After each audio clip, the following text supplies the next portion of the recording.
Monique St. Pierre here, physical therapist and certified strength and conditioning coach. And today we are covering your form for functional movement and functional lifts, reviewing the chest press. If you're ready, let's go. All right, guys, today we are going to cover the chest press.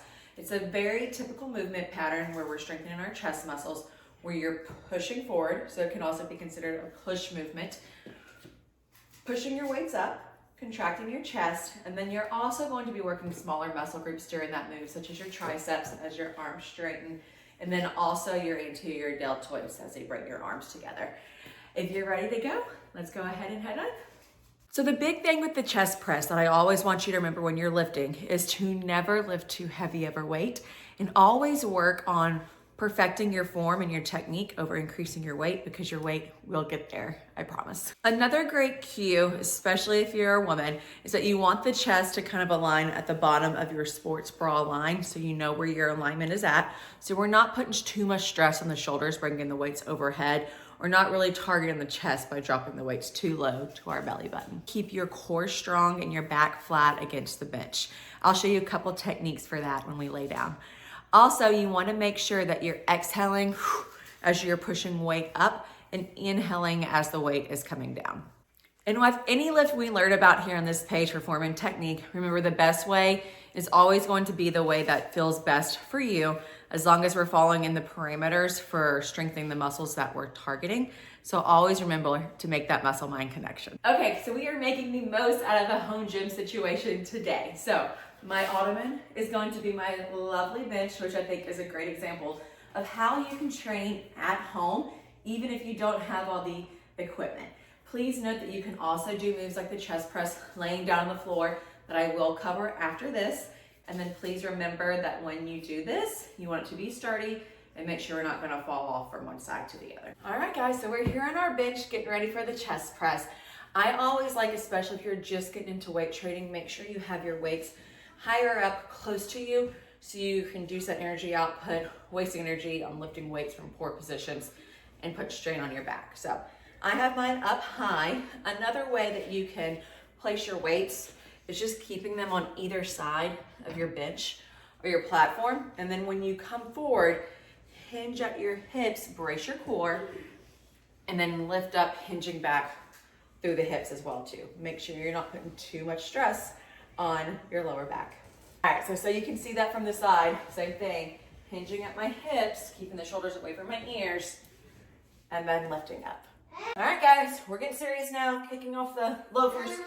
You're gonna lie back down. You wanna roll down vertebrae by vertebrae. Feet is flat on the bench. So if you can see here, I might have a little bit of arch. I can fit my hand in between my back. So I'm going to posteriorly tilt my pelvis, engage my core, think about my belly button, my ribs, and my hip bone drawn into one another to really contract and have a strong home base here for me, okay? I like to bring my legs up and place them on the bench simply because that's how I can get the best spinal alignment to where I feel the most comfortable. Other options do include, this is too high, leaving your feet down on the floor, but as you can see, my knees are lower than my hips, and so this would never work. I have to have a lower bench. So if you're finding that yourself that you're on a bench and you can't get your knees to parallel with your hip bone, you probably need to bring your feet up on the bench just to ensure that you have optimal spinal alignment. All right, so coming back down, when we're coming here, I'm going to bicep curl my weights up because it's always a little bit heavier when you're working a larger muscle group like the chest press. So I wouldn't want you having a two joint lift on that shoulder, because then that could cause a lot of stress on a joint that might not be strong enough for your chest press weight. So holding here, bicep curl up, and then you want to rotate out to 90 degrees, all right? If you can see, I've got kind of the dumbbells right where my sports bra line would be, or your nipple line. I'm gonna exhale, push up nice and strong. And the other big thing is that you'll notice my wrists are in neutral alignment. I am not letting my wrists fall forward or fall back.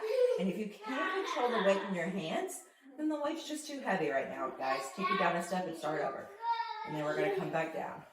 Exhale, push up. Inhale, coming back down. All right. So nice and easy. The big thing that I see a lot of is when you come down, you only need to come down to this neutral position right here, all right? So many times I see people coming all the way down, dropping their elbows below the bench with a heavy weight, and this is just unnecessary. When this arm comes backwards, it comes down, it causes the head of your humerus to come forward in that joint socket, and you're going to set yourself up more for dislocations and also just disrupting the integrity and the strength of the tendons in this area that help keep our shoulder in place. So we don't do anything functionally when we're loading all the way back, right? And then pushing forward with these large sums of weight over 15 or 20 pounds, okay? So again, coming down to that 90-90 and then pushing back up.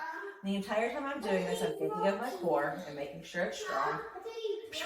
And I'm also controlling it. I'm not using momentum to really hike or push up that weight real fast, which would look like, right? And that's when you start getting the weights kicking together because you don't have any control over them.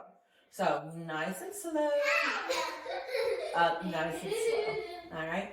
Other popular presses that have come into the gym have been this hex press too. So you bring the weights together and you're gonna bring it down and then push it up. Same concept, we're just kind of working different striations in that chest muscle. Your chest muscle is a spiral muscle, so it's just different locations of where this weight is pushing through and when we're loading the muscles in the joint to make it stronger. And then back down. When I get done with my chest press, I'm going to drop my weights and make sure that they're comfortable and then come up to a seated position. Now, if my bench didn't have enough room on the side for me to put my weights down, what I would do is I would hold on to them, place my legs, and come up, and then be able to sit down.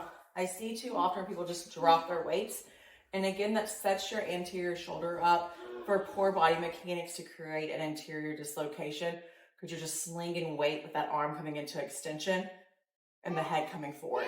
All right, so just something to be very mindful of. Now, if you have a bad back and coming up into a sit position and down into laying down position causes you any pain in your low back, I want you taking a different form. A great option would be coming down to the floor. Okay, so if you have chronic low back pain, or you feel that every time you do a chest press as you get into position, out of position, it causes pain in that lower back region, let's find a way to get it to where you can do this without causing unnecessary pain. So I'm gonna suggest that you take it down to the floor or the mat when you do this. You wanna come down to your side, and we're gonna do a log rolling technique where we just roll over this way to get into this supine position. Same setup as before with your chest press, all right? And then it also helps you with your shoulders where you can easily lower the weight down. And when you wanna get up, roll to your side, use the arm that's on top to push up and the other one to help when you're ready to go. Thank you guys so much for being here and reviewing the chest press form and technique with me. I hope to see you here more often, and as always, leave any comments that you have below and I will answer them or even make a second video if we need to as well. And as always, subscribe.